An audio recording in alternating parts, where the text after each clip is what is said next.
जन्म जन्म आमदो गते तेरे जुड़ी साबिन में जन्म जन्म आमदो गते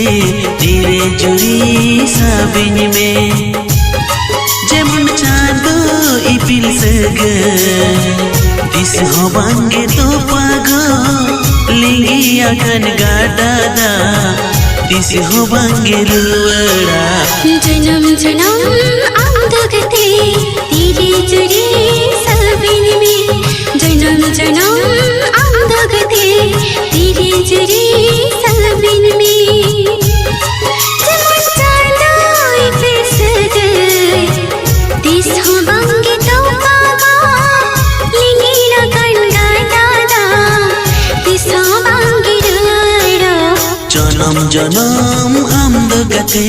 तेरे जुड़ी साबिन में जन्म जन्म